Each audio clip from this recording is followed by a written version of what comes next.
You're standing in what will one day be called Texas. It's about 13,000 years ago. The sky is massive, the grasslands stretch to the horizon in every direction, and somewhere out there, moving through the tall grass, is a camel. Not a small one, not a cute one. A camel the size of a modern horse, with a neck built for reaching high branches and legs designed for covering serious ground. And it belongs here. It is native to this land in a way that would genuinely shock anyone who learned about it today. Because when most Americans think about camels, they think about deserts. They think about the Middle East, about Egypt, about that one guy at a petting zoo who tried to eat your jacket.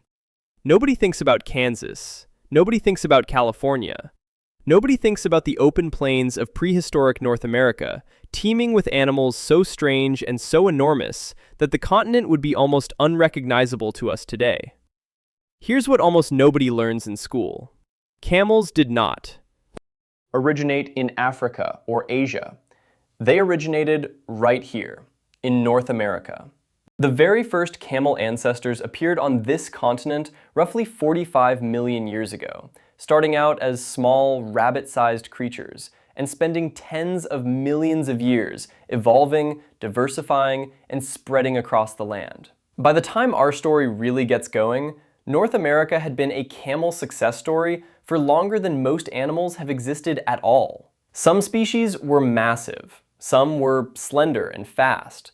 Some had necks so elongated that paleontologists nicknamed them the giraffe camel. Camelops hesternus, the western camel, stood nearly 7 feet at the shoulder and roamed from Alaska down to Central America. This was not a fringe species. This was a dominant presence on the continent for millions of years. And then, in a geological blink of an eye, they were gone. By around 10,000 years ago, the camels of North America had vanished completely, along with the mammoths, along with the mastodons, along with the American horse, the giant ground sloth, the short-faced bear, the saber-toothed cat, an entire world of enormous animals that had taken millions of years to build simply ceased to exist.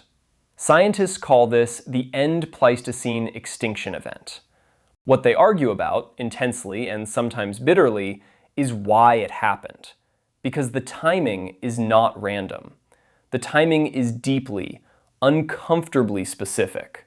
The extinctions began almost exactly when the first humans arrived in North America. And that coincidence, if it even is one, is the question at the center of one of the most important and contested debates in all of paleontology. Picture this. You're one of the first humans to ever set foot on North American soil. You've just crossed a land bridge from Siberia, a wide, grassy corridor that connected Asia to Alaska during the last ice age, when sea levels were low enough to expose the ocean floor. You are not an explorer in any romantic sense. You're following animals. You're cold, you're hungry, and you have absolutely no idea that you've just walked onto a continent that no human being has ever touched. What you find when you get there is staggering. North America at this moment is essentially a megafauna paradise. Woolly mammoths moving in herds across the tundra, American horses running in groups across open grassland, giant ground sloths the size of elephants ripping trees apart with their claws, and yes, camels. Enormous, well-fed, completely unbothered camels grazing in the valleys of what will one day be Nevada and Arizona and Texas. These animals have never seen a human being before. Not once, not ever. They have no learned fear of the two-legged creature now standing at the edge of the tree line studying them. From a hunting perspective, this is almost incomprehensible. Modern wildlife biologists have a term for animals that haven't developed predator avoidance behaviors toward a specific threat.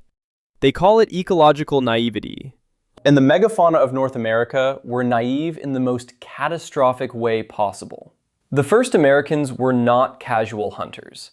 Archaeological sites across the continent tell us they were skilled, coordinated, and extraordinarily effective. Sites like Murray Springs in Arizona and Blackwater Draw in New Mexico contain spear points buried directly among mammoth and camel bones.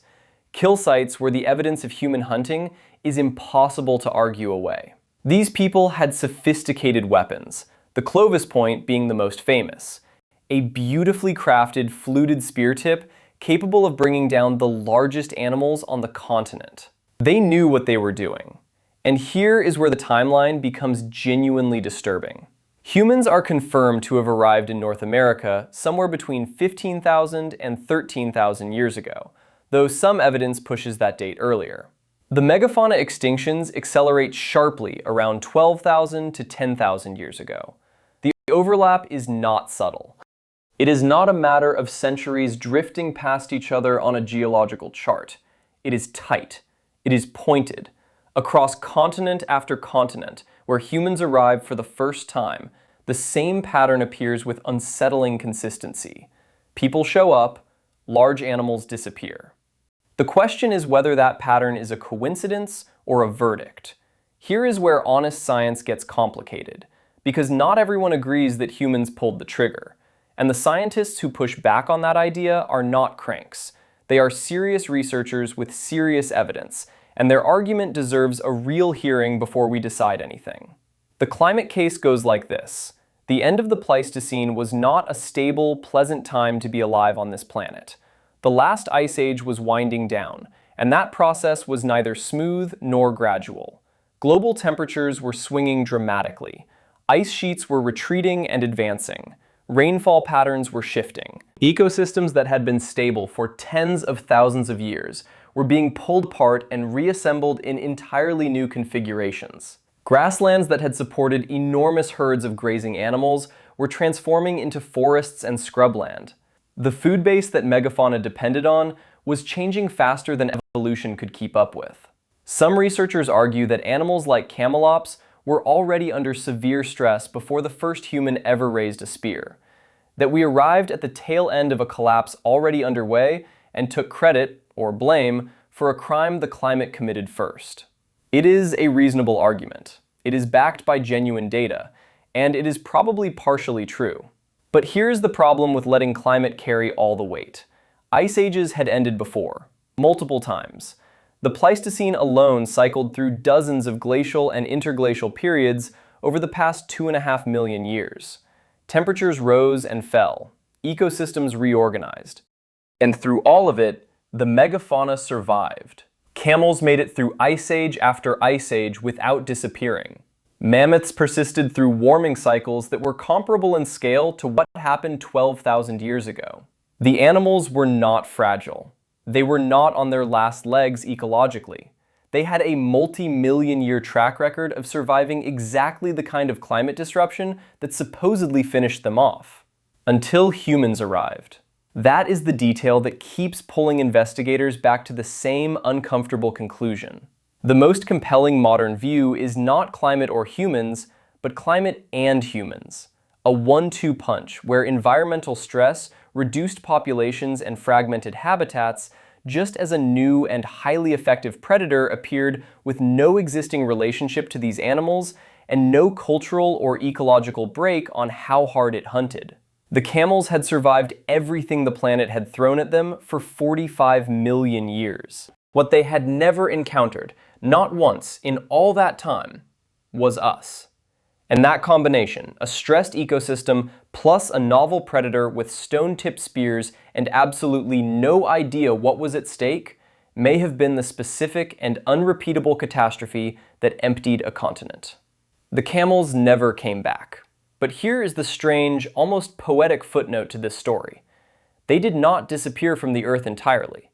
Before the end, some populations had migrated, crossing that same land bridge in the opposite direction, moving from North America into Asia, and from there spreading westward across Central Asia, the Middle East, and eventually into Africa. The camels you see today, the Bactrian camels of Mongolia, the dromedaries of the Sahara, they are North American emigrants, refugees from a continent that could no longer hold them. When you see a camel caravan crossing the Arabian desert, you are looking at the descendants of an animal that evolved in Nebraska. That is not a metaphor. That is just where the fossils point. What was lost when the North American megafauna disappeared is genuinely difficult to calculate. Ecosystems are not just collections of species. They are networks of relationships built over millions of years, and large animals play roles in those networks that nothing else can replicate. Camels were browsers and grazers, moving across enormous distances, spreading seeds, shaping vegetation, creating the kind of large-scale landscape disturbance that entire communities of plants and smaller animals depend on. When they vanished, those relationships vanished with them. The grasslands changed, the forests changed, the rivers changed. The continent that Europeans arrived at in 1492, the one they described as pristine and untouched and natural, was actually a 10,000-year-old ghost of what it had been, a landscape still quietly reorganizing itself around the absence of animals it had lost. There is a direct line from that ancient loss to debates happening right now. The rewilding movement, which proposes reintroducing large animals to restore ecological function to degraded landscapes, has seriously, and not metaphorically, proposed introducing camels and horses back into North America as ecological proxies for the species humans removed. The idea sounds radical until you remember that these animals were not foreign invaders. They were coming home. And this is where the story stops being prehistory and starts being personal, because the pattern that played out 12,000 years ago, a new and powerful force arriving in an ecosystem with no understanding of what it was dismantling, did not end at the Pleistocene. It is the same pattern that shows up in every subsequent chapter of human expansion across the planet. We have been remarkably consistent about this. We arrive, we dominate, we simplify, and then, much later, we stand in the simplified landscape and wonder what used to be here. The giant camels of North America are gone, but the question their disappearance asks us has not gone anywhere at all.